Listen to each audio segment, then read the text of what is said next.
Hello, good morning, dear students. Myself is Dr. Dharminder Sharma, teacher of Government Boys High School, पुरानी पूंछ। जैसा कि हम कल lesson पढ़ रहे थे an excellent father,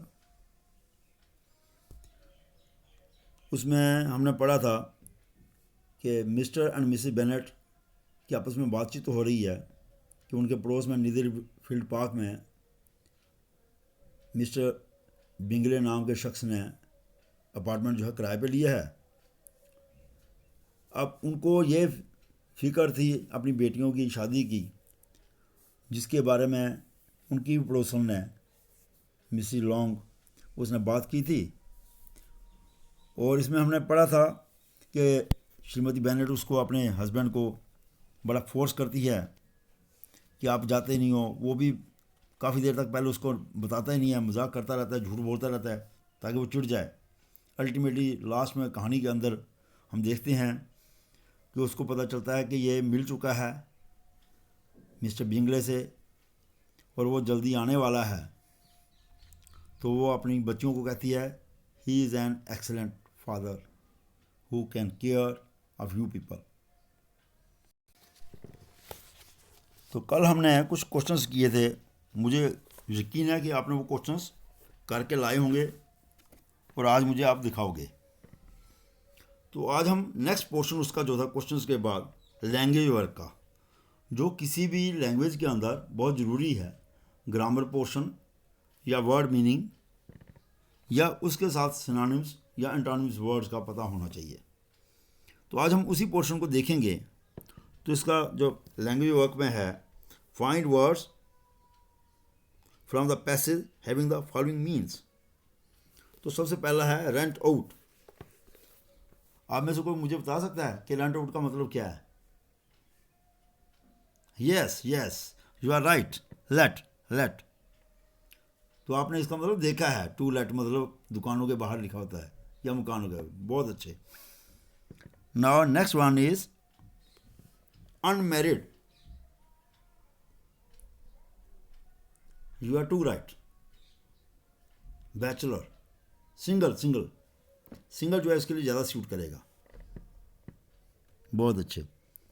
third one is make someone angry.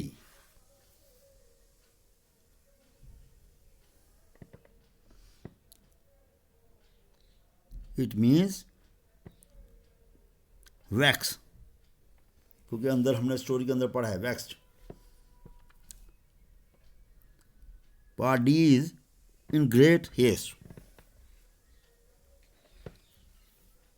Unwilling to wait.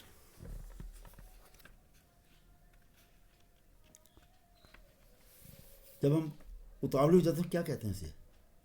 Impatient. Yes, impatient.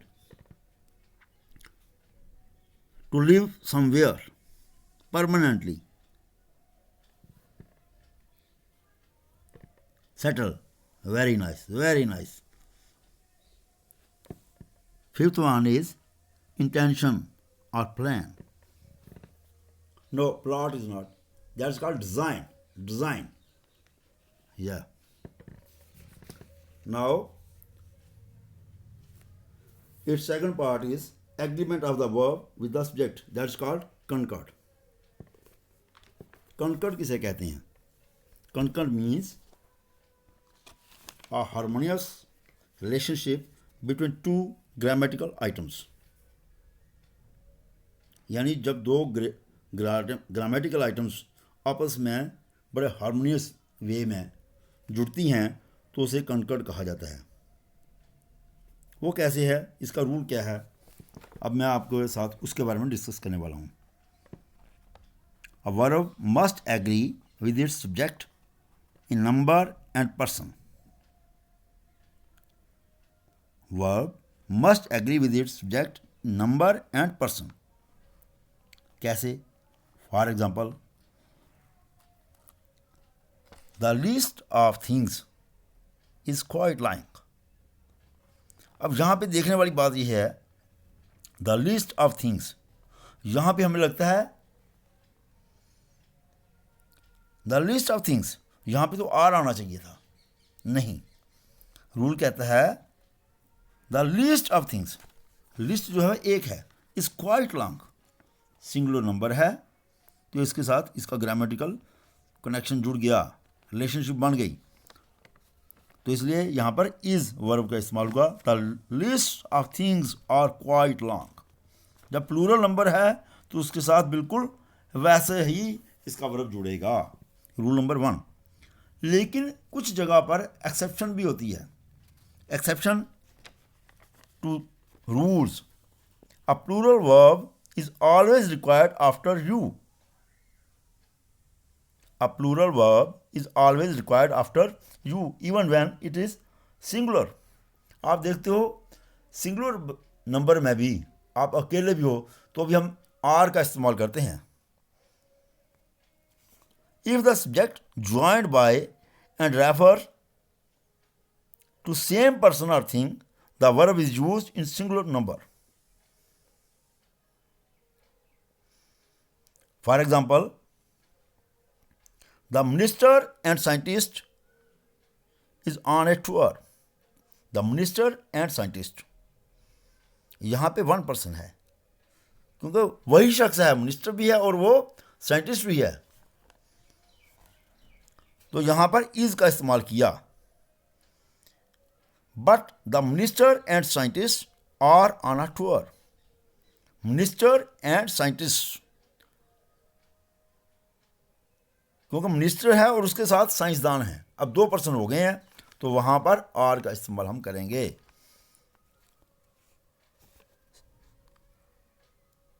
Third rule is exception के अंदर ये जो, if two subjects connected by and are modified by each, every, many are, no one, either, somebody, little, nobody, more, etc. must take a singular verb। For example, somebody has picked up my notebook। somebody has picked up। अब has क्यों इस्तेमाल किया? क्योंकि somebody आया है।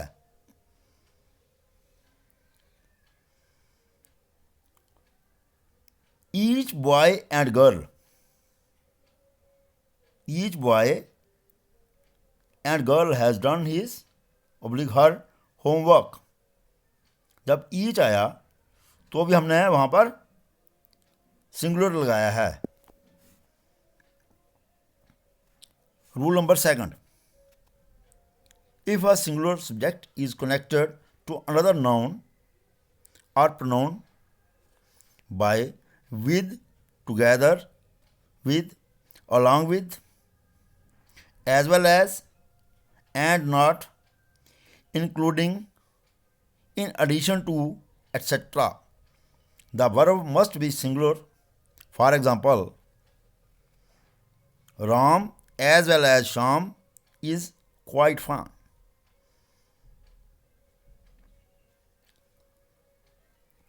Ram as well as Sham, अब दो हैं लेकिन एज वेल एज है तो वहां पर इज का इस्तेमाल हम करेंगे। He along with his friends has gone out, यहां पर भी हमने हैज़ का इस्तेमाल किया क्योंकि वो गया है किसके साथ, अलॉन्ग विद जब इस्तेमाल हुआ।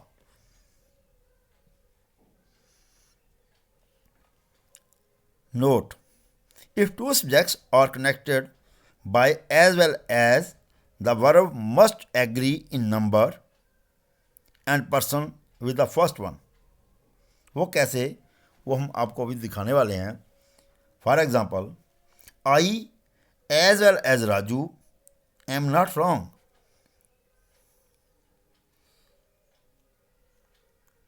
आई एज वेल एज राजू, यहां पर आप क्वेश्चन रेज कर सकते हो, यहाँ पे इज आना चाहिए but not, because I myself says with the first one. In this rule, I as well as Raju am not wrong. Second one example is shown for you, he as well as his parents is not good. Rule number 3. If the subject is made up of both singular and plural words connected by nor, or, either or, neither nor, not only but also, the verb must agree with the nearer part of the subject. For example, either he or you have done it. Either he or you have done it. Near part क्या है? You है. आई भी होता तो भी यहां पर have आता. ईदर यू और ही हैज सीन इट. अब नीयर की पार्ट कौन सा? सब्जेक्ट का ही है, तो यहां पर हैज आएगा. Rule number 4. If a collective noun expresses a single whole, the verb must be singular. If a collective noun expresses a single word, whole, single whole है, the verb must be singular. But if it expresses the individuals of which it is composed, made, the verb must agree with the nearer part of the subject. For example, the jury is unanimous in its opinion. अब देखिए यहाँ पर jury जो है वो unanimous है, single है, whole है. यूनानिमस जब आया, सिंगुलरली होल है. जब डिवीजन होगी तो ये अलग आ जाएगा. For example, the jury is unanimous in its opinion. यहाँ पर इनका यूनानिमस डिसीजन है, ओपिनियन है. Second one, the jury are divided in their opinions. अब यहाँ पे डिवाइडेड है, डिवीजन हो गई है, तो यहाँ पर आर का हमने इस्तेमाल किया है. This is called concord. तो बच्चों, आपने जो घर से करना है काम, और इसका जवाब भी आप मुझे ऑनलाइन ही भेजना है. Use a verb in agreement with its subject in the following sentences. पहला है, the page of the book dash torn and the pages of the book dash torn. Second one, 2 and 2 dash 4. Third one, a black and white dog dash barking, barking, barking. Fourth one, the horse and carriage dash ready. The madam as well as students dash in the library.